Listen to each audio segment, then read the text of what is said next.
Boa noite, a graça e a paz, meus amados. Tudo bem com vocês?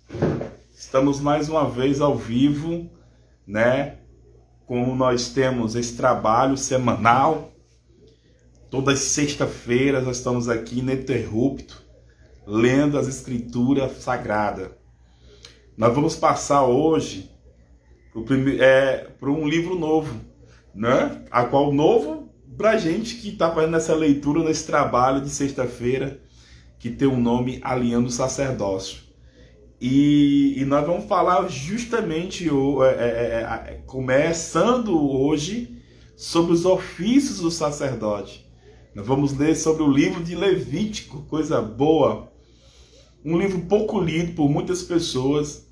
Muita gente lê esses livros quando está fazendo faculdade de teologia, fazendo algum estudo sistemático. E aí lá você vai e estuda esse livro, né? Procura saber porque estudar esse livro. E hoje nós vamos falar sobre isso, falar sobre o ofício do sacerdote, por que Moisés escreveu esse livro, qual o significado desse livro, e o que também esse livro pode trazer para nós nesses dias, né? O que esse livro de Levítico ele tem para nos ensinar a nós nesses dias. Então vai ser muito bênção hoje, vai ser muito gostoso, né? Eu vou estar juntamente com o pastor Rodrigo Rocha. Nós vamos falar um pouco começar sobre Levítico, né? E mais uma vez falando, Levítico é um livro muito pontual para os sacerdotes, né? Porque é o serviço do sacerdote, mas não só é o serviço do sacerdote. Tem mais outras coisas aqui em Levítico que nós precisamos aprender. Querido, eu vou agora mandar aqui compartilhar para algumas pessoas aqui do meu contato. O pastor Rodrigo já está aí também ao vivo. Antes de eu chamar o pastor Rodrigo, eu também vou pedir para que ele dê o maior número de aviãozinho que ele possa enviar aí. E aí eu chamo ele e a gente começa a nossa conversa. Em nome de Jesus. Eu vou começar aqui.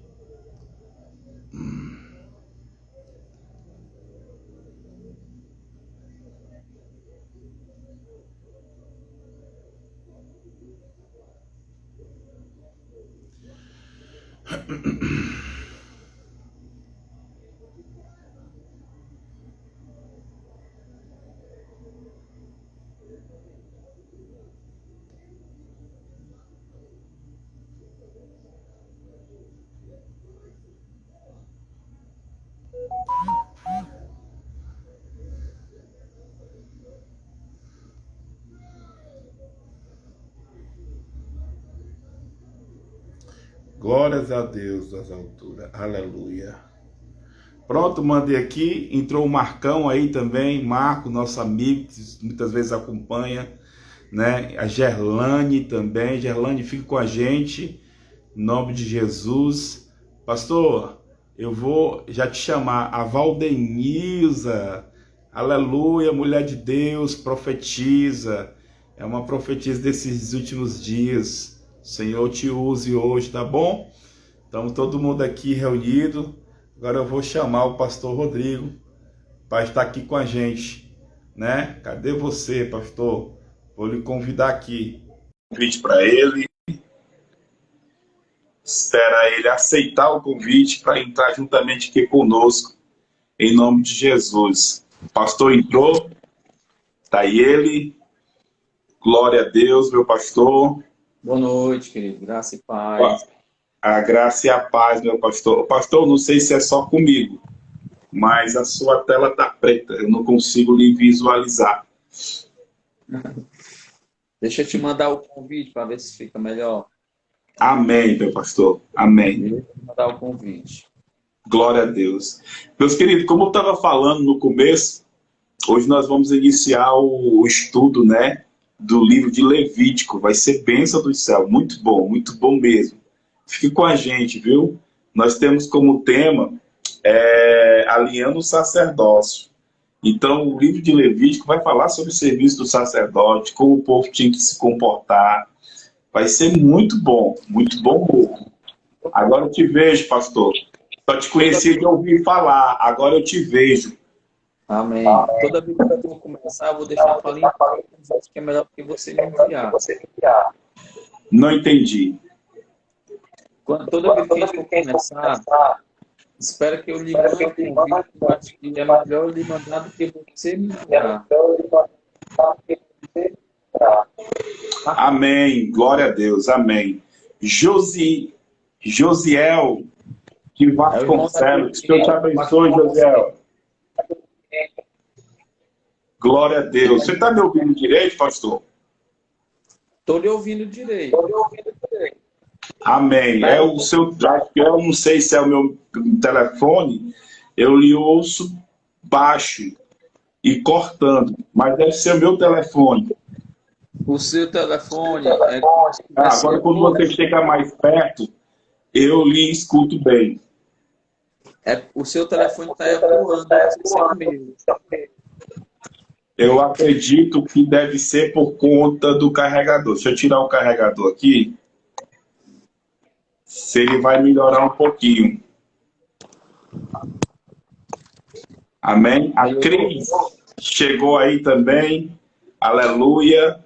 Louvado seja Deus. Meus irmãos, vocês que estão aí ao vivo, a minha voz está ecoando ou só está ecoando para o Rodrigo? Como é que está a minha voz aí? Dá um feedback para a gente. Enquanto isso, procure aí o livro de Levítico, capítulo 1. Espera só alguém nos responder. A irmã Valdenice, a Cris, né, tá aí com a gente. Não sei se o Marcão ele está conosco. Para mim está ótimo, pastor. Deve ser entre nós. Então, agora o Marcão disse que já está ecoando. Está ecoando. Quando eu falo, está ecoando. Entendi. Pois é. Melhorou. É porque eu tirei o carregador. Amém? Pastor, faça a oração inicial, fale aí com o povo, né? E aí a gente vai iniciar hoje. Pai querido, Pai amado, quero te agradecer, Deus, por mais um momento, por mais um tempo de devocional, de alinhamento sacerdotal. Pai, pedimos que o Teu Espírito nos guie em tudo aquilo que nós vamos falar aqui. Pai, te peço perdão pelas negligências, pelas falhas. Em nome de Jesus, Pai. Amém.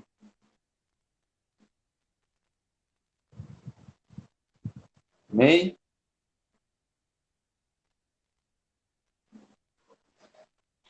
Tá me ouvindo bem, Marcão, aí? Ou tá falhando? Pronto. Ativei aqui o microfone. Eu vou afastar a bicho mais para cá por conta que eu tô com as Bíblias aqui. E aí fica mais apoiado para mim poder ver. Rogerão, te amamos, querido. Amém? Querido, Amém. Assim como... Pastor, vou fazer o seguinte, quando eu estiver falando, o senhor coloca o seu no mudo, quando o senhor estiver falando, eu coloco o meu no mudo, tá bom? Para a gente poder ter um microfone melhor, né? Um áudio melhor, tá bom? Tá bom. Queridos, nós hoje vamos iniciar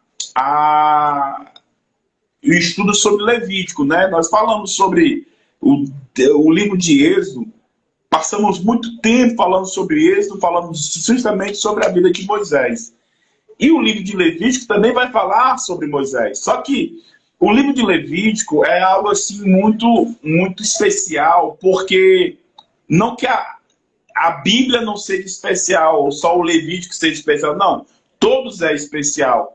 Mas eu acredito, assim, alguns estudos que eu fiz aqui minuciosamente no livro de Levítico, eu percebi que Deus deu uma parada na história do povo saindo do Egito para chegar para a Terra Prometida para dar algumas instruções. Porque nós sabemos que Deus é santo. E para que se ande com Deus tem que ser santo. Para que se ande com o Senhor tem que ser santo. Então ele dá uma pausa na história e Moisés começa a narrar algumas instruções que o Senhor dá. algumas instruções. E o livro de Levítico é um livro até bastante grande, né? Ele, se eu não me engano, ele vai até o capítulo de número 27, né? Ele vai até, deixa eu ver se é até o 27 aqui. Ele vai até o capítulo 27, o livro de Levítico. Então é um livro muito show mesmo. E são instruções de Deus. São as instruções de Deus para que o povo pudesse andar juntamente com Deus ali, do jeito que Deus queria. E um dos nossos maiores costumes, né? Dos maiores costumes dos últimos dias, é até uma teimosia nossa, querer colocar Deus em nossos planos, nossos projetos. Nós queremos adaptar Deus no nosso projeto. Muitas vezes, que Deus quer para nós é que nós se adaptamos ao projeto dele, que nós estejamos daquilo que ele planejou para nós. Só que nós temos esse problema muito sério de querer não parar com o nosso projeto, né? Aceitou Jesus, amém. Hoje eu estava conversando com um rapaz, eu fui comprar uma batatinha frita ali para o meu filho, ali na praça, até ouvi o pastor Rodrigo passando, e ele falou assim, olha, eu estou indo para a igreja e tal, mas ele falou assim, mas tem coisas em mim que ainda acredito que eu não vou mudar, porque se uma pessoa der um murro em mim, eu vou revidar, né? Porque nós somos homens, nós somos crentes, mas somos homens, né? Eu não vou deixar as pessoas bater em mim. Quer dizer, o que ele pensa, né? Era no mundo, era brigão, aí aceitou a Cristo e disse, olha, eu vou aceitar o Senhor, eu vou para a igreja, eu vou fazer tudo que o Senhor mandar, menos deixar de brigar. Brigar é o meu forte, né? Como outras pessoas também, eu vou para a igreja, eu vou aceitar Jesus, eu vou para a escola bíblica, eu vou fazer isso, mas eu não vou parar de mentir, Senhor, porque mentir é o meu forte. Eu não vou parar de me prostituir, porque me prostituir é meu forte. Eu não vou parar de assistir filmes pornográficos, porque é doido, Senhor. Antes de te conhecer, eu já conhecia o filme pornográfico. Quer dizer, as pessoas, ela espera que Deus venha se adaptar à vida delas. Enquanto é ao contrário. Nós que temos que se adaptar na vida de Deus, né? Daquilo que Deus planejou. Então, o livro de Levítico, ele vai nos dar essas instruções. Porque o povo, quando chegasse em Canaã, né? Canaã era uma das cidades mais idólatras que existia na época. Então, eles iam deparar com muitos deuses. Eles iam se deparar com muitas culturas diferentes. Eles iam deparar com coisas que, a questão de segundo, eles iam se desviar se Deus assim não se apresentasse a ele. E aí, eles passaram 400 anos. Era uma geração que já não era nem aquela geração que saiu na época de José, na época de Jacó. Se passaram 4 gerações. Então, Deus parou o momento da história do povo sair do deserto até chegar à Terra Prometida para dar algumas instruções. Por isso eu falo que é muito importante, gente, é muito importante a gente, pelo menos uma vez por mês, estudar o livro de Levítico. Muito importante. Há quem diga que é um livro ultrapassado, mas a palavra de Deus diz que toda a palavra ela foi inspirada por Deus e é proveitosa para nos ensinar, para nos arguir, para nos direcionar. Então não existe palavra ultrapassada na Bíblia, não existe isso. Ela se renova a cada dia. Então é bom, se nós queremos ter um relacionamento com Deus, se nós queremos viver uma vida bem íntima, bem assim, ó, fina com o Senhor, é muito importante a gente ler o livro de Levíticos. Não ler toda a Bíblia, mas como essa introdução que eu passei, né, que Deus entregou essas regras para que os filhos de Deus pudessem andar juntamente com Ele, isso também, acredito que possa nos ajudar e nos orientar como sacerdote, porque nós somos sacerdote adquirido pelo Pai, somos sacerdócio real, está lá em 1 Pedro capítulo 2, versículo 9. Então, é muito importante que a gente aprendamos isso. Então, pastor, eu vou ler o capítulo 1. O capítulo 1, na epígrafe da minha Bíblia, está falando que é sobre o Holocausto, né? Fala sobre o Holocausto. Eu vou ler o versículo todo, e já adiante, o capítulo todo. E já quando eu terminar, eu já passo a bola para o meu pastor, tá bom? Vou ler aqui. Chamou o Senhor a Moisés da tenda da congregação e lhe disse: fala aos filhos de Israel e diz-lhe: quando algum de vós apresentar oferta ao Senhor, trareis as vossas ofertas de gado ou de ovelhas. Se a sua oferta for holocausto de gado, oferecerá ele um macho sem defeito. A entrada da tenda da congregação oferecerá, para que ache favor perante o Senhor. Porá a mão sobre a cabeça do holocausto, para que este seja aceito a favor dele, para sua expiação. Depois degolará o novilho perante o Senhor, e os filhos de Arão e sacerdote oferecerão sangue e espargirão em redor sobre o altar que está diante da entrada da tenda da congregação. Então esfolará o holocausto e a partirá dos seus pedaços. Os filhos de Arão, sacerdote, porão fogo sobre o altar, colocando em ordem a lenha sobre o fogo. Também os filhos de Arão, os sacerdotes, porão em ordem os pedaços, a cabeça, a gordura sobre a lenha que está no fogo em cima do altar. A frissura, porém, e as pernas, ele os lavará com água, e o sacerdote queimará tudo isso sobre o altar. É o holocausto, oferta queimada de cheiro suave ao Senhor. Se a sua oferta for de gado miúdo, de ovelha ou de cabrito para o holocausto, oferecerá macho sem defeito. Ele degolará ao lado do altar, que dá para o norte, perante o Senhor, os filhos de Arão, os sacerdotes, e espargirão o seu sangue em redor sobre o altar. Depois ele partirá nos seus pedaços, como também a sua cabeça e o seu rendenho. E o sacerdote porá em ordem sobre a lenha que está no fogo sobre o altar. Porém, a fissura e as pernas levam-se-ão com água, e o sacerdote tudo oferecerá e queimará sobre o altar. É o holocausto, oferta queimada, de cheiro suave ao Senhor. Se a sua oferta ao Senhor for holocausto de aves, trará a sua oferta de rola ou de pombinhos. O sacerdote o trará ao altar, torcer-lhe ao pescoço e a queimará sobre o altar.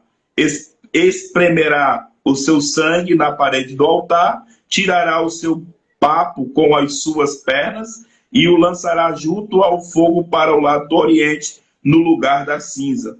Fedê-la pelas asas, porém não partirá.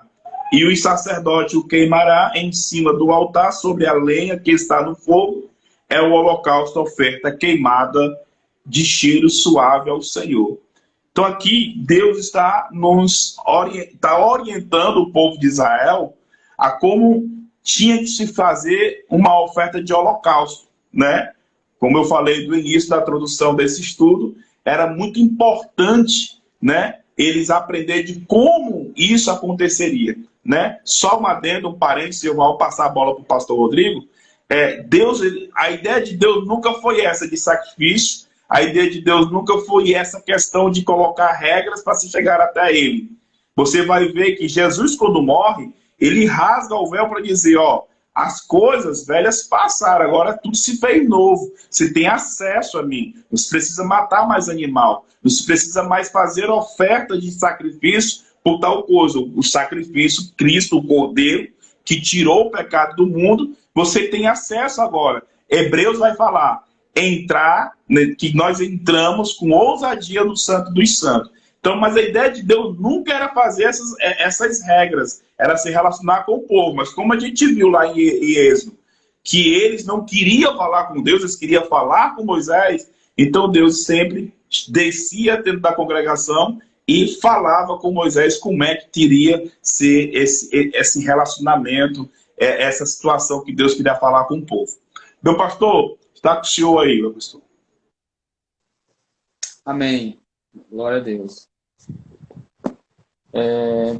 O livro de Levítico, como o pastor falou, ele é um livro muito importante. Quando o pastor disse que tem gente que fala que é ultrapassado, é porque tem aqueles defensores. Está me ouvindo bem? Glória a Deus. É porque tem aqueles defensores, né, que a antiga aliança, o Velho Testamento, não serve para nós, né? Só serve o Novo Testamento. De fato, o Novo Testamento é o testamento em que a igreja vive. Porém, nós não podemos descartar a literatura, os livros do Antigo Testamento, porque se a gente não tiver a leitura do Antigo Testamento, como é que a gente vai conhecer a nova? Se a nova só existe porque um dia houve uma velha. Então eu preciso conhecer a velha. Eu não preciso viver a velha, mas eu preciso conhecer a velha, como funcionava a velha aliança, ou o Antigo Testamento. Então, o livro de Levítico, ele é um livro, digamos assim, especialmente escrito, entre aspas, né, especificamente para os hebreus, para os judeus, para a tribo de Levi, porque ele teve esse nome Levítico porque está relacionado integralmente aos levitas, porque aos levitas foi entregue toda a administração do templo, tabernáculo. Eles não tiveram herança de terra como tiveram as outras tribos. É interessante, pastor, que no livro de Êxodo eles estavam, digamos assim, no bom sentido da palavra, sendo a redenção do povo. Êxodo, que significa isso, saída. Era a redenção. Depois dessa redenção, que isso aponta para Cristo, isso é tremendo, Cristo é a nossa, né? É o nosso Redentor, isso aponta para Ele. Depois dessa redenção que houve com os hebreus, o povo judeu, houve-se agora a necessidade de não só ser redimido, né? É uma sombra, mas eles estavam ali sendo redimidos daquela escravidão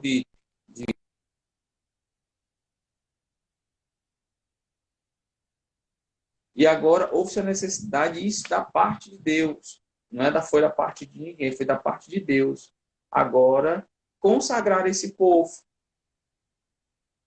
Só que, a princípio, o povo comum não tinha o acesso. Quem é que tinha o acesso?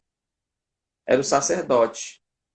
Isso também apontando para Cristo. Olha só como o versículo 1 inicia. Não sei se o pastor deu atenção a isso. Mas olha só. Ele diz assim, da tenda do encontro, o Senhor chamou. De quem foi a atitude? Foi do Senhor. O Senhor chamou Moisés e lhe ordenou. Isso é um mandamento, não é uma petição. Sempre eu me lembro lá do Éden. E lhe ordenou Deus, não coma. Ele disse, olha, diga o seguinte aos israelitas. Deus está sendo específico. Sim ou não? Diga aos israelitas, quando alguém trouxer um animal como oferta ao Senhor, que será do gado ou do rebanho de ovelhas. Se o holocausto for de gado, oferecerá macho, segura isso, será macho e sem defeito. Aqui, Deus inicia estabelecendo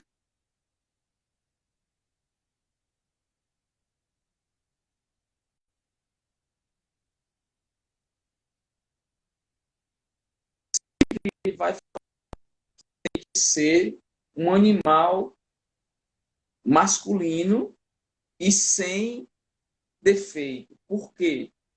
Porque isso também apontava para Cristo. Cristo, o Filho do Deus vivo e sem defeito. Não é verdade? Jesus não pecou, ele foi perfeito, ele foi top de linha, top das galáxias. Usando aqui uma... Pastor, só um minuto, depois o senhor verifica a sua internet. Você está falando, está cortando. Mas eu estou entendendo o que você está falando, mas depois você só vê aí alguma coisa, tá bom? Tá, essa minha internet aqui, ela é abençoada mesmo. Já orei, já. Mas deixa eu tentar continuar meu raciocínio. Então, sempre era um animal. Marcão, tá falhando ainda?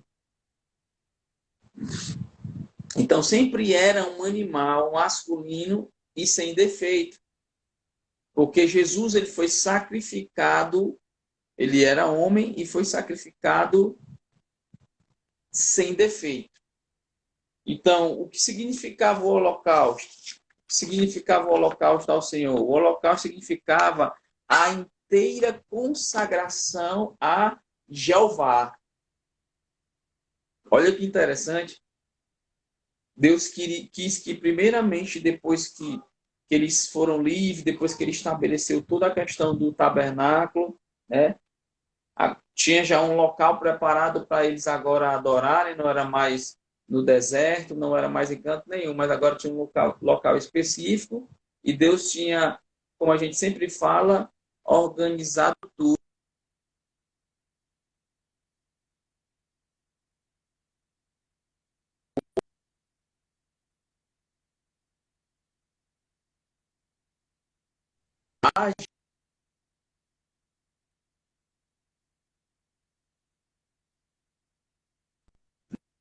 Só que precisava ter, pastor, uma vida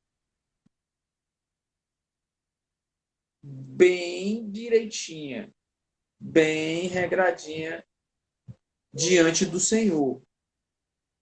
E uma outra coisa, o sacerdócio veio da... Continua falhando, né, meu querido? Continua falhando. Deixa eu ver se eu melhoro.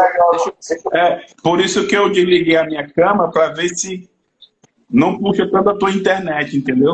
Deixa eu ver. Eu deixei para outro lugar aqui. Só um minutinho aqui. Essa minha internet ela não me ajuda de jeito nenhum.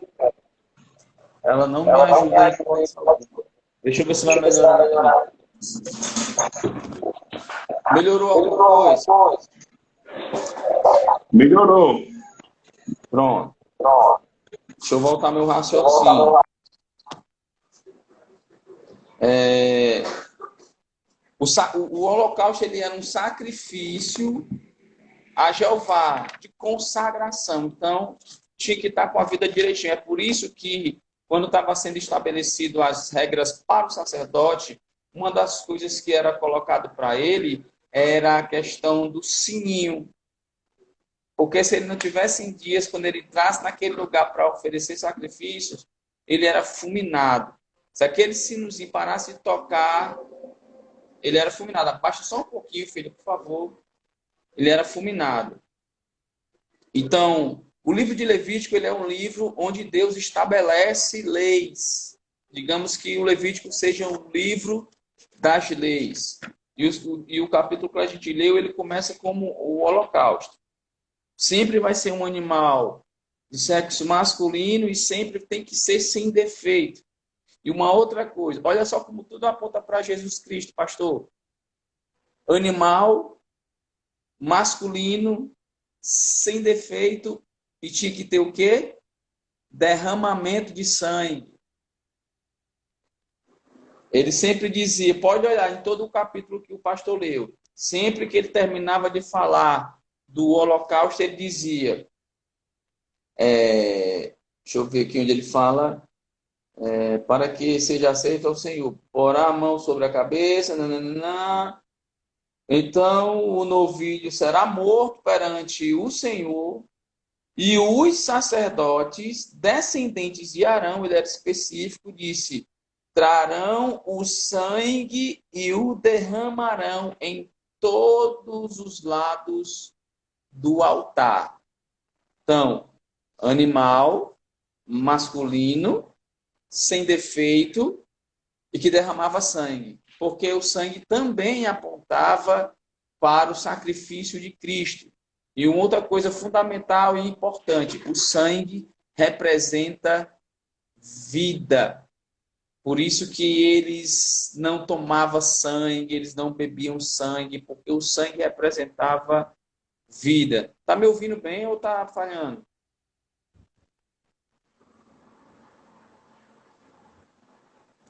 Sou eu. Então me dá o sinal. Pastor, muito interessante que você falou, né? A questão aí você fez uma panorâmica aí do capítulo 1. E interessante frisar que quando o senhor fala assim, né? Que sangue é vida, não é o senhor que fala, a Bíblia fala sobre isso. E o Senhor, um dos detalhes também que o Senhor fazia, Deus, Jeová, fazia com o povo, era tratar sobre a sua higiene. Então, eles não tinham vamos dizer assim, uma tecnologia, uma habilidade para aquela época, tomar o sangue. Não tinha como. Hoje, nós tomamos sangue, quando nós precisamos, através da transfusão de sangue. Sim. Você recebe, porque uma palavra tão boa que você colocou, que sangue é vida.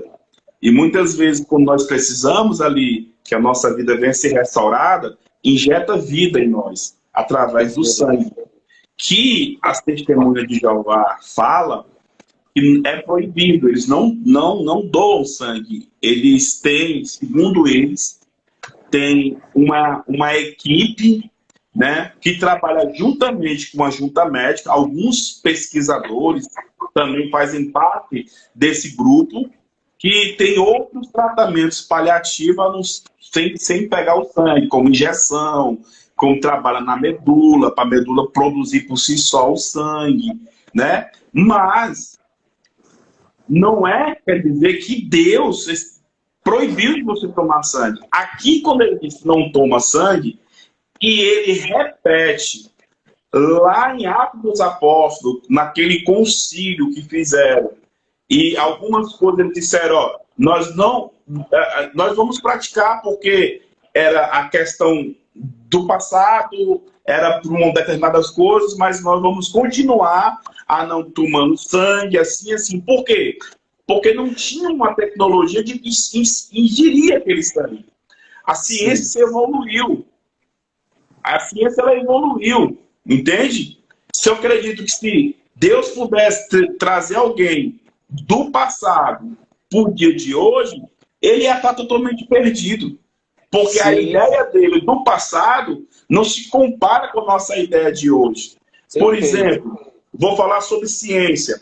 Né? Quando você vai falar no átomo, né? Quando descobriram o átomo, né? Que é a menor partícula. Eles disseram que ele não podia, na época que descobriram isso, que não podia dividir eles. Que não podia, ele era infinito, não podia. Hoje, já dividiram. Então, os caras naquela época estavam errados? Não. A mentalidade dele de estudo para aquela época só chegou àquele ponto. Né? Por isso que Deus ele fala, prossiga a me conhecer, porque é uma coisa que se renova, não que acrescentado, mas do entendimento. A sua mente ela se evolui, entende? Antigamente, a gente para poder gravar uma música, você colocava uma fita para um lado do outro e você gravava lá, né? Então, quando você queria voltar, você pegava uma caneta e já... Quem já fez isso aqui em uma fita cassete? Para voltar, né? Então, você... Hoje não. Hoje você coloca um pendrivezinho não é nem pendrive, mas é nuvem. Você acessa a nuvem aí no Deezer, aquele outro lá que eu esqueci, Spotify. Você acessa uma nuvem, tem tudo que você quer. Imagine só, alguém, antes do disco, pudesse viver hoje. Quando morreu na época do disco, Deus trouxesse para viver hoje. Como é que era a mentalidade deles hoje? Eles vão ficar perdidos. Então não é que essas coisas que a gente não consegue traduzir, não consegue, como é que eu posso dizer, contextualizar. Uma vez eu falei na igreja, e eu vou repetir aqui hoje, que a Bíblia, quando você vai estudar teologia, uma das cadeiras da teologia é chamada hermenêutica. A hermenêutica é a ciência da interpretação do texto, né? Isso. E uma das regras da hermenêutica é sobre que a Bíblia ela tem textos que são absolutos, que você não precisa contextualizar, você não precisa buscar outros livros para entender, ela por si só já fala. E foi, pastor? São literais, né? São literais. Isso. E uma outra forma, um outro princípio da hermenêutica para traduzir um texto é relativo. Como assim relativo, pastor? Você precisa ver outros livros, você precisa ver outros capítulos para poder chegar ao contexto daquilo que você está vendo. Então você não pode. Tem coisas que você, por exemplo, o Senhor é meu pastor e ele não me faltará. Não precisa de outros capítulos para me entender isso. Né? A salvação é pela graça. Não precisa de outros capítulos para entender isso. Mas quando a Bíblia diz que o Senhor veio dar vida e vida com abundância, a gente precisa ver alguns contextos. Quando o Senhor diz que nós somos abençoados por toda sorte de bênção, então eu sou abençoado. Não, você tem que ver o contexto, né? E tudo posso naquele que me fortalece, né? Então eu posso tudo, porque ele me fortalece. Tem um contexto. Né? Então, assim, a Bíblia ela tem as traduções absoluta, literária, e tem um estudo que você vai ter que deparar com coisas relativas que você precisa procurar o contexto. Por que eu estou falando isso, pastor? Com relação à questão do sangue, né? Ainda hoje eles falam, não pode doar sangue porque os próprios apóstolos falavam. Aí o interessante, uma vez eu conversando com um dos irmãos da Testemunho de Jeová, eles falaram assim para mim, não se fala mais línguas estranhas, porque em línguas estranhas, vou denominar como línguas estranhas, línguas espirituais, né? Porque só os apóstolos, e foi na época dos apóstolos. Aí eu disse, então também o sangue também era da época dos apóstolos, se você for falar sobre isso. Entende? Então a gente tem que entender, né, o contexto do que está se falando. O próprio Paulo falou. Tem aquelas pessoas que entendem, né, que tem uma mentalidade teológica deles lá, que fala que o milagre cessou, os dons espirituais cessou, foi só lá em Atos dos Apóstolos, só foi na época de Paulo. Não, né? Não. Mas coisas que a gente precisa entender o contexto. Só quero ver aqui que o Marcos leu, né, que é muito interessante, deixa eu ver aqui. Seria interessante que os pastores, vocês trouxessem um estudo paralelo a este, para que as pessoas entendam o que estão em Cristo, estão livres desses preconceitos do Velho Testamento. É um assunto importante, mas precisa ser esclarecido. Verdade, Marcos, a gente vai trazer, vamos falar um pouco sobre isso. Eu tô de frente com um homem chamado Pastor Rodrigo, que tem uma habilidade que Deus deu a ele de falar sobre os ministérios, os dons espirituais, né? E a gente precisa ver em relação a isso, né? Que um dia a gente vai falar sobre isso, né? Mas voltando aqui para o Levítico, isso é muito interessante. E pastor, só para a gente poder dar uma continuidade do que nós estamos falando, dando assim uma análise do livro de Levítico, você vai ver que o capítulo 1 até o capítulo 10, ele vai falar sobre a vida de acesso a Deus. Você vai ver que essas ofertas eram uma porta que Deus estava abrindo para ter acesso a Ele, né? Hoje é diferente, em parte, em tese. Naquela época eu tinha que ter uma oferta para acessar a Deus. Hoje a oferta já foi dada para eu ter o acesso, né? E o que Jesus disse? Quando for orar, tranca a porta do teu quarto e busca o Senhor que está em oculto, porque aquele que está em oculto te recompensará. Né, pastor? Fica à vontade, pastor. Perfeito. O que o Marcão falou é top. O que é que o Marcão está querendo? Aquilo que a gente começou no início, né? Tudo que está aqui no Antigo Testamento não é 100% que é para nós. Por exemplo, é isso que ele quis dizer. Existem coisas que já se cumpriram em Cristo, né? Cristo foi a verdadeira oferta, Cristo foi o verdadeiro sacrifício, o sangue de Cristo foi genuíno. Quando eu vejo aqui no Antigo Testamento, ele dizendo que você não poderia comer sangue, primeiro porque era de animal, então o sacrifício de animal nunca foi perfeito, ele foi temporário. Né? Por que temporário? Porque um dia viria o verdadeiro sacrifício, um dia viria o verdadeiro derramamento de sangue, que foi Cristo.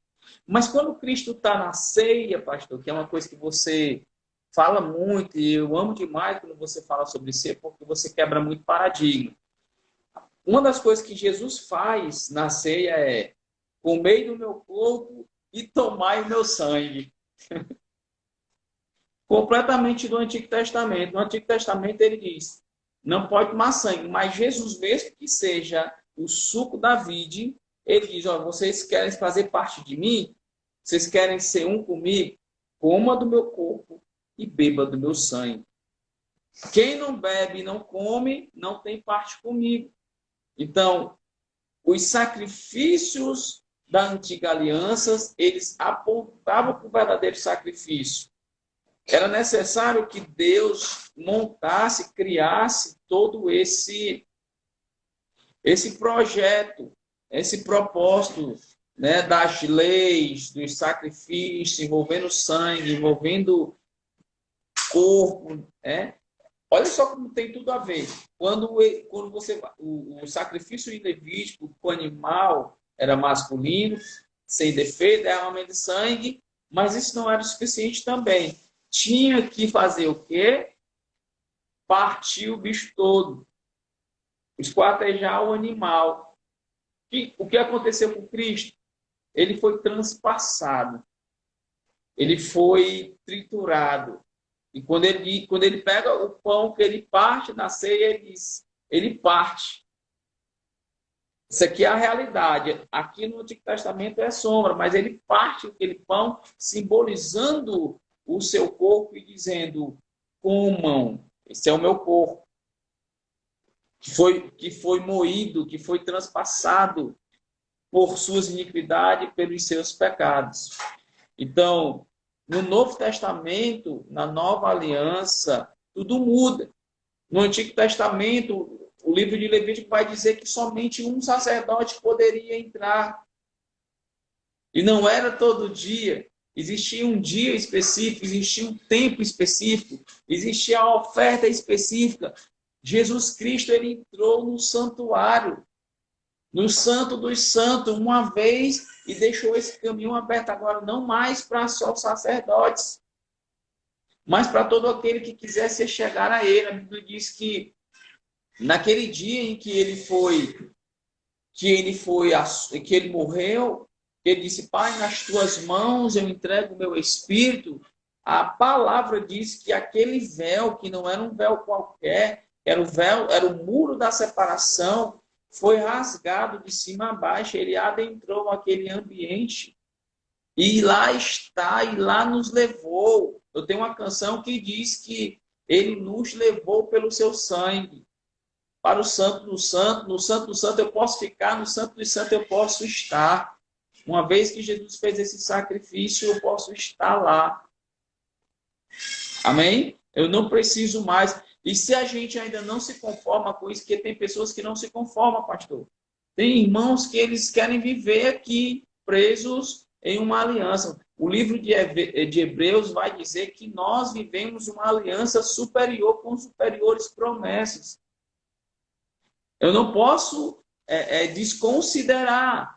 Eu preciso aprender sobre isso para que eu esteja vivendo uma nova consciente do que foi a antiga, porque veio a nova. Você lê um versículo que é um dos meus preferidos. 1 Pedro 2,9. Vós sois a nação santa. A primeira vez que essa palavra, esse texto que Pedro fala, já é um texto que está aqui no Antigo Testamento, está aqui, Levítico. Esse é um texto que Pedro entendeu e ele vai falar no Novo Testamento. Ele diz: olha, vocês são a nação santa. Vocês é que são povo escolhido. Vocês são a propriedade exclusiva de Deus. Vocês são sacerdotes, não só apenas sacerdotes, vocês são sacerdotes reais. Aqueles que se consagram ao Rei dos Reis. Não apenas a Jeová, mas ao Rei dos Reis, que é Jesus Cristo.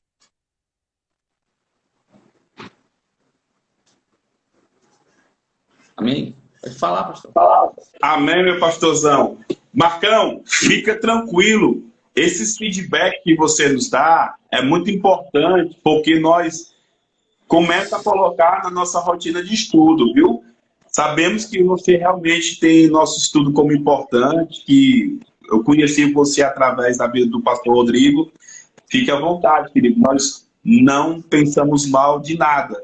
Nós entendemos, e isso é interessante, realmente falar, porque muitas vezes você diz, no Antigo Testamento podia, no Novo agora pode. Por exemplo, uma coisa, Marcão, que é muito interessante, as pessoas falam que a lei era mais rigorosa do que a graça, porque agora nós estamos na graça, nós podemos fazer agora tudo, porque só vai prestar conta depois. Então, antes de morrer, você aceita Jesus e o que você fez é jogado no mar de esquecimento. Algumas pessoas pensam assim, erroneamente. Só que eu, no meu entender de estudar a Bíblia, eu tenho plena ciência que a graça ela é mais rigorosa do que a lei. Porque, primeiro, a lei, para você ser dito como adúltero, você tinha que ser pegue.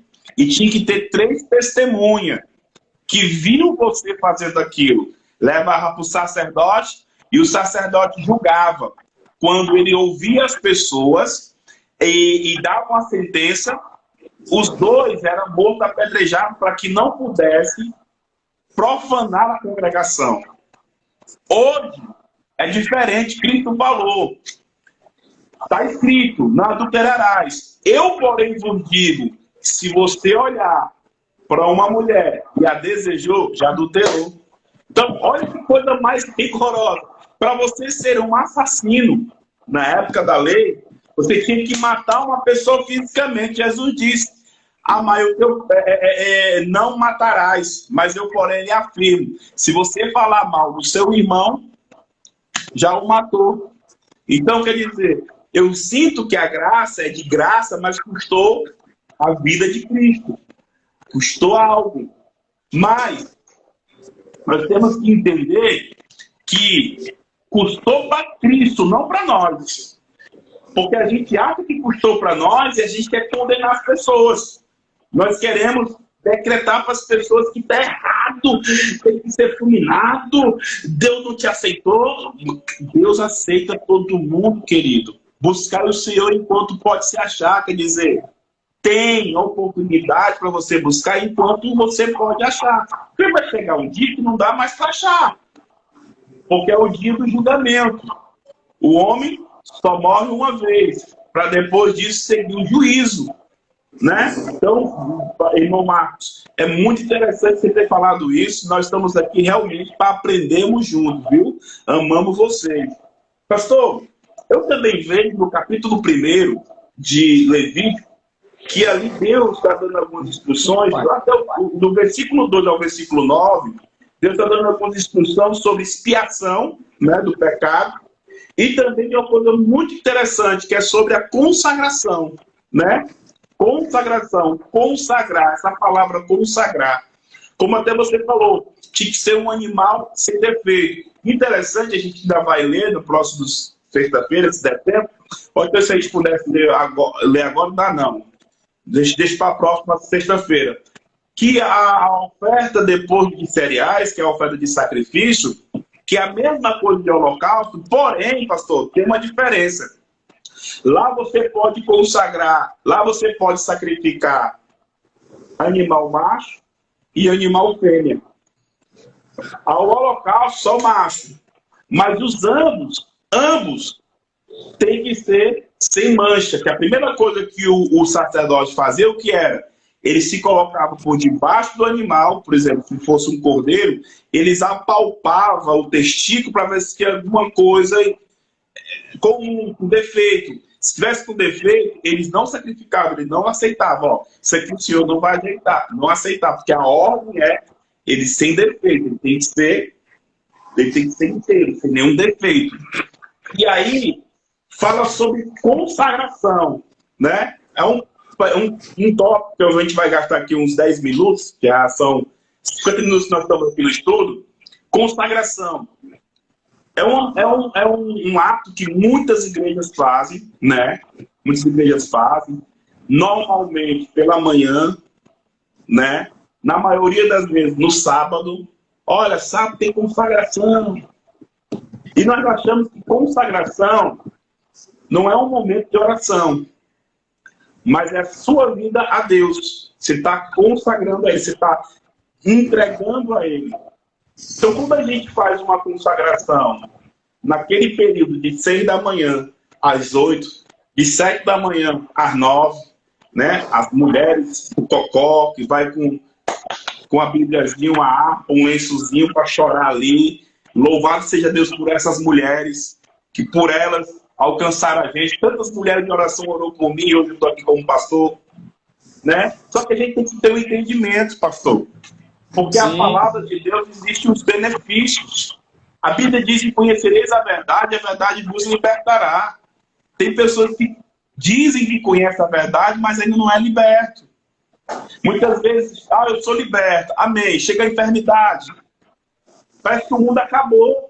Porque se ele conhecesse a verdade, né, mesmo que Deus colocou os médicos para os doentes, se ele conhecesse a verdade, ele decretava e trazia sobre a existência da vida dele, que está escrito, na verdade, que o Senhor levou as nossas enfermidades.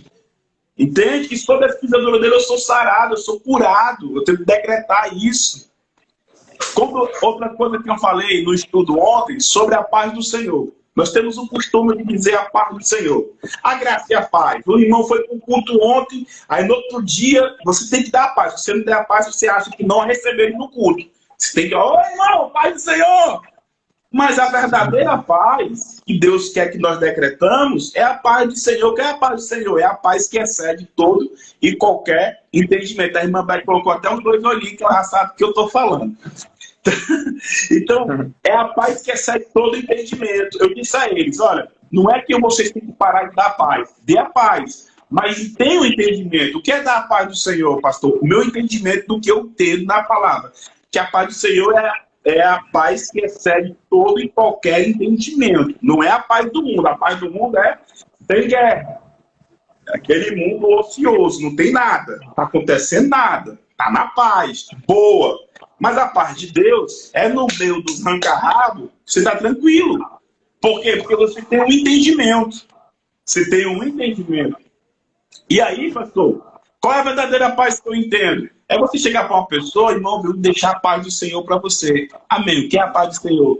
É que no meio que você está passando, Deus até me provou isso hoje. Uma irmã colocou no status que um conhecido dela estava desaparecido. E ela estava muito, muito nervosa em relação a isso. E aí eu falei com ela no telefone, disse, irmã, tenha a paz do Senhor.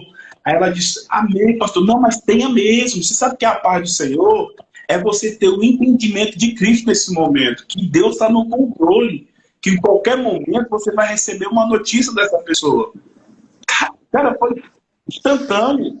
Com o tempo, ela disse, encontraram ele, pastor. Estava perambulando por aí, parece que ele teve um surto, né? E saiu andando. Encontraram ele. Então é isso que nós temos que entender. O que é realmente a paz. Agora, nós queremos sempre terceirizar o discipulado do outro. Eu dou a paz e se vira. Para saber o que é paz. Sabe? Se vira. Aí, não, mas tem que dar paz, porque se não tiver a paz, volta.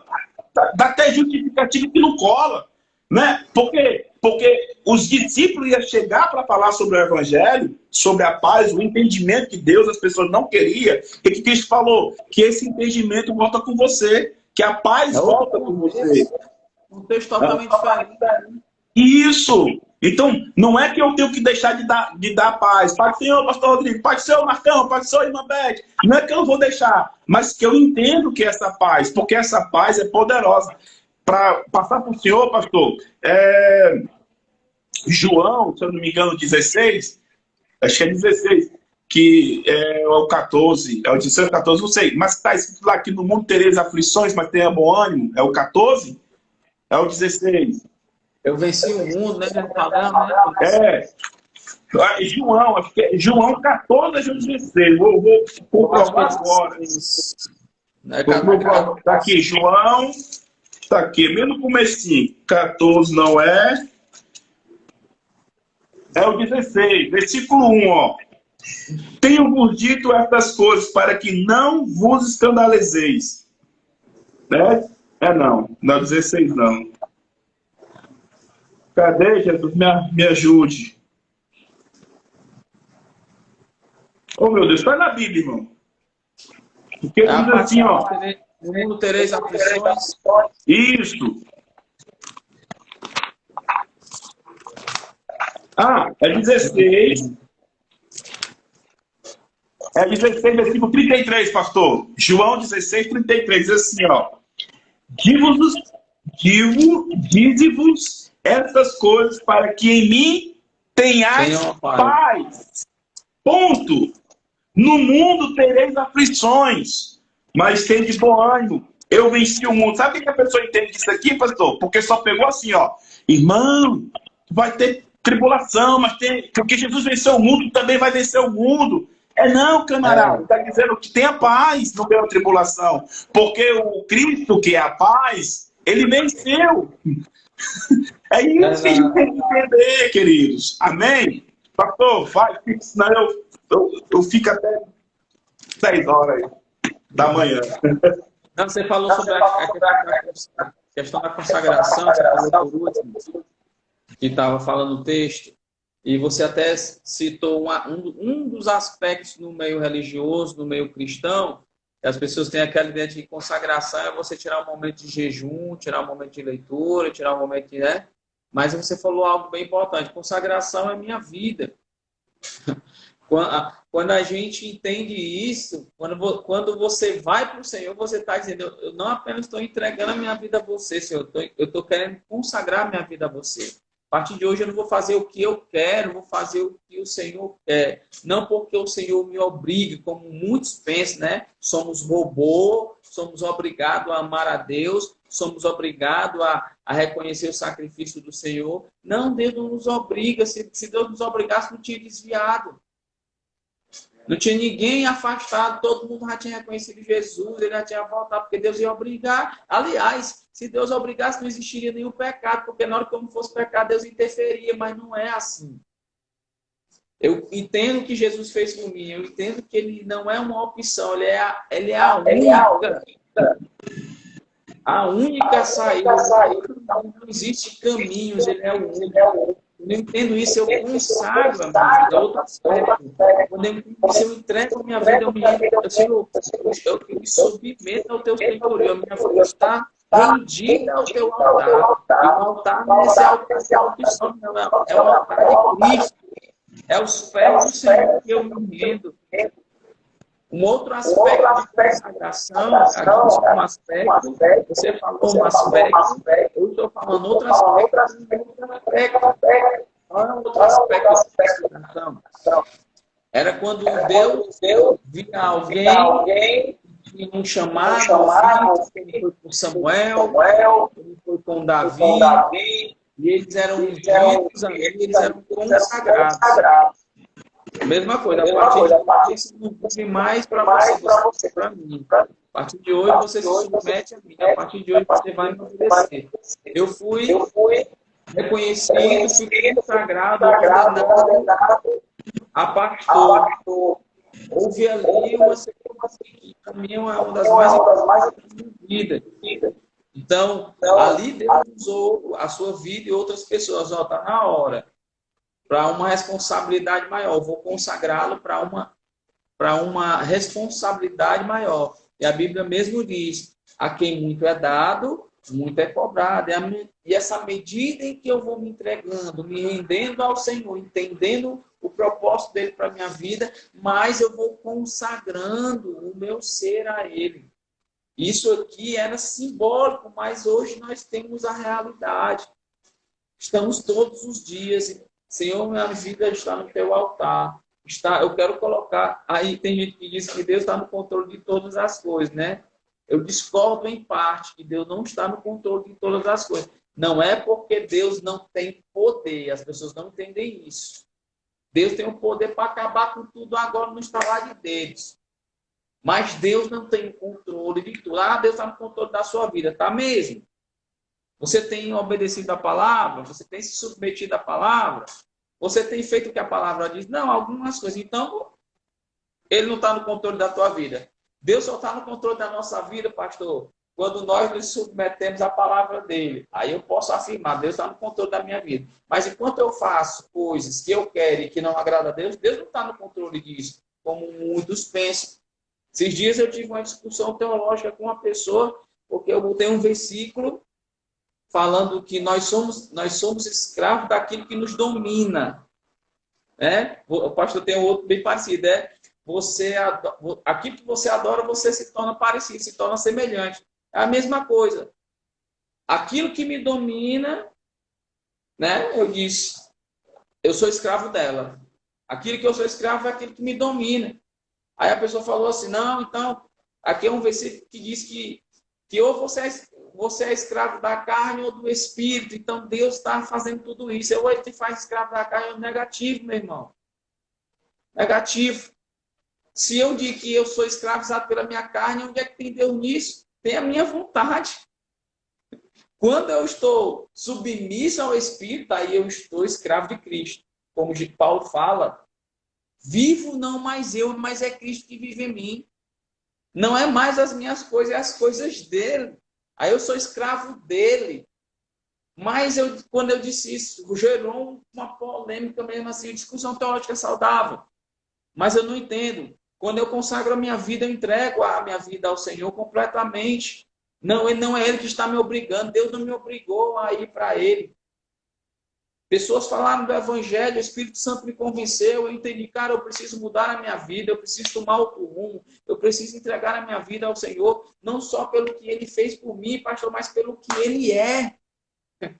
O que Ele fez por mim é consequência, mas eu estou no Senhor porque Ele é na minha vida, o que Ele representa para mim, o quanto Ele me amou, o quanto Ele entregou o seu filho. Cara, eu reconheço tudo isso, eu sou grato eternamente a Ele. Mas não só por isso, mas por quem Ele é, por quem Ele representa na minha vida. Quando Deus estava estabelecendo essas regras, essas leis no Antigo Testamento, não era porque Deus queria que o povo vivesse debaixo de leis e de sacrifício, mas para que eles entendessem. Gente, vocês precisam entender que não há outro Deus.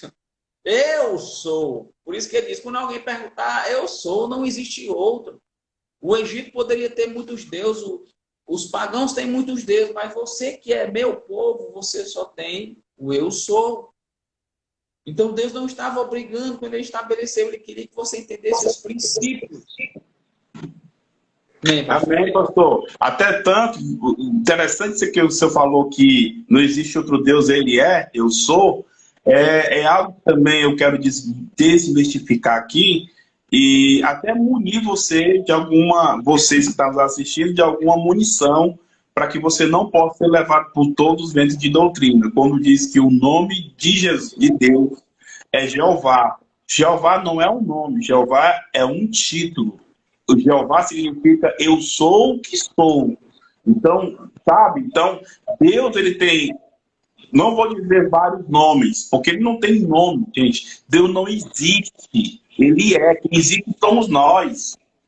Deus não existe. Nós é que existimos. Ele é. Porque por uma coisa, pastor, para existir, ela precisa alguém de inventar. Quem foi que inventou a Deus? Uma coisa para existir, ela tem um começo e um fim. Qual é o começo de Deus? Qual é o fim de Deus? Então, Deus não existe, Ele é, diz que eu sou. Ele vive no estado de ser. Ele disse assim, olha, tem uma palavra que ele fala assim, não sei o que, eu era. Né? Eu já era. Ele diz isso porque no passado ele foi, hoje ele é, e amanhã ele vai ser. Quando a gente chegar lá no futuro, ele já está lá. Ele já está lá no arrebatamento. Então é muito importante entender sobre isso. Quando o pastor fala sobre isso, sobre que ele é, nesse contexto, a gente precisa entender que realmente ele é. Tá, porque o nome dele é Jeová, porque só tu cujo nome é Jeová. Até essa palavra lá em Salmo de número 83, que só tu cujo nome é Jeová. Mas se você traduzir aquilo assim, ó, só o Senhor é. Só o Senhor é. Não existe outro. É isso que está falando, não é o nome dele, gente. Então, muito bom esse estudo. Sobre uma coisa, pastor, bem rapidinho, sobre consagração, que você estava falando, que eu ia interromper o senhor, mal deixei o senhor terminar o seu raciocínio. A consagração, por exemplo, a gente tem pessoas que chegam assim, hoje parou, mas antigamente tinha. A pessoa comprava um carro e disse, pastor, vai lá consagrar o meu carro, mas nunca deu um carro para fazer a obra. Né? Aí o irmão abriu um comércio, pastor, vai consagrar meu comércio, nunca ofertou que entrou no comércio para uma pessoa. Como é que quer consagrar? Você dá a Deus, irmão. Você dá a Deus. Você lembra? Porque a gente não consagra a criança, a gente apresenta. Porque ele já nos deu a criança para a gente cuidar. Ele apresenta, pode falar. Que a gente apresenta a criança, né, a Deus como se estivesse consagrando ela a Deus. Você lembra quais foram as minhas perguntas? Isso eu aprendi com o pastor Júlio. Aprendi com ele. Toda vida que ele ia consagrar uma criança ou apresentar uma criança, sempre ele dizia, vocês realmente estão dispostos a cuidar da vida espiritual dessa criança? Porque quando você diz assim, vamos consagrar essa criança, vamos apresentar o nosso filho a Deus, aí eles pensam que é como se fosse um amuleto da sorte. Levou ali, os pastores oraram, pronto. Ali é anjo 24 horas, tem ali um escudo 24 horas, e você não está nem aí para a educação do seu filho. Ó. Você foi lá na igreja e pediu para orar, mas você nunca foi à igreja, você nunca leu o Bíblia, você nunca ensinou a palavra para os seus filhos, mas quer que seu filho esteja protegido pro resto da vida. Não é assim. Por isso que é importante, quando a gente for apresentar uma criança a Deus, olha, você está vindo aqui apresentar essa criança, mas a minha pergunta é, você vai estar disposto, você realmente está responsável pela educação espiritual, por cuidar pela vida do seu filho? Porque quando a gente vai para apresentar, você quer dizer isso. E muitas das pessoas, sim, nós estamos. Mas nós sabemos, pastor, que muitas dessas pessoas, elas nunca vão se preocupar. Tem pessoas que realmente entendem. Aquele casal que estava lá, eu falei com eles no final, eu disse, olha, vocês querem que o filho de vocês seja uma bênção de Deus. Mas para que ele seja uma bênção de Deus, como vocês querem, vocês precisam dar o exemplo para ele. Ou você vai dar o exemplo para ele, ou o mundo vai dar. Se eu não der um exemplo para meus filhos hoje, que eu realmente sou quem eu sou cristão, eu sou filho de Deus, que eu nasci de novo, que eu acredito na palavra de Deus como uma verdade absoluta e tento passar isso para ele. Se eu não fizer isso, o mundo vai oferecer outras verdades que não é verdade. Aí eu não vou poder me lamentar. Hoje eu faço de tudo para ser exemplo para os meus filhos. Os meus filhos, realmente, eles ainda não fazem aquilo que me agrada. Assim, no sentido, poxa, eu tenho uma coisa que você faz. Não ainda faz, mas eles não estão fazendo, porque eu estou deixando de dar exemplo. O tempo todo eles veem, eu vendo uma pregação, eles me veem no YouTube, eles me veem pessoalmente, eles me veem fisicamente, eles me veem de todas as formas. Então eu não sou um cara que está presente. Tenho me esforçado, quando eu era criança. Estou fazendo a minha parte. Então, os pais precisam ser assim. Precisam não só querer que os filhos sejam uma bênção. Ah, leve meu filho para a igreja. Ah, leve meu filho para aceitar. E você, por que você não quer Jesus? Ah, esse caminho não dá para mim. Quer dizer que esse caminho dá para o seu filho e não dá para você. Seu hipócrita. Seu egoísta. Você quer as coisas de Deus, mas não quer Deus? Um dia, falar agora com o pastor Anderson Silva, um dia o seu boleto vai chegar e você vai ter que pagar ele. Então, eu preciso ser exemplo. Os sacerdotes, eles precisavam ser exemplo. Quando os sacerdotes não eram exemplo, os filhos pegavam outro caminho, vinha juízo sobre ele. Os filhos de Arão é exemplo disso. Ele era um cara que estava ali fazendo um serviço. Não sei, falhou em alguma área, talvez, mas ele estava ali. E os filhos decidiram fazer algo errado e foram penalizados. Então a gente precisa ser exemplo de sacerdotes, de homens de Deus. Precisamos ter a nossa vida consagrada ao Senhor, ter critério nas coisas que a gente for fazer, ter responsabilidade naquilo que a gente for fazer. Não ser guiado pelas nossas emoções, ser guiado pela palavra de Deus. Pela palavra de Deus. Amém, pastorzão. Forte, isso é muito bom. Se pudesse, eu fazia 2 horas de live. Se o Instagram deixava assim, a gente ia voar. Né? É muito, muito massa isso. É o que a gente precisa entender sobre isso. Por isso que a Bíblia diz que ensina o teu filho. Olha, ensina o teu filho no caminho. Não é o caminho. É no. O caminho é você mostrar o caminho. No é você andar com ele. É você indo com ele.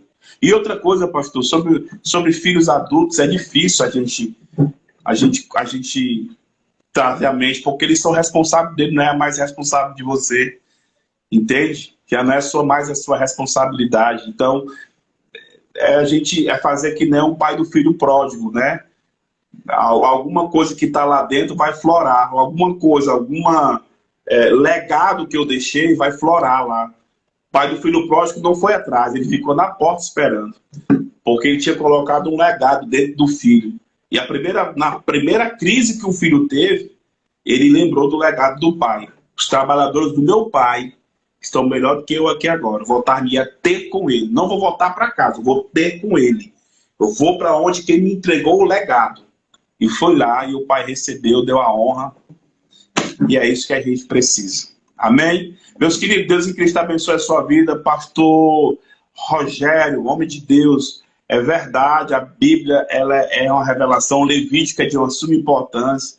Eu não dava tanta oportunidade para o livro de Levítico, não. Mas depois que eu fiquei fissurado para aprender sobre ceia, eu tive que ler Levítico, e isso foi muito bom. Foi assim, abriu a minha mente. Levítico é um livro muito importante para nossas vidas. Toda a Bíblia. Mas isso é muito pontual para o dia de hoje, porque Levítico é um acesso a Deus.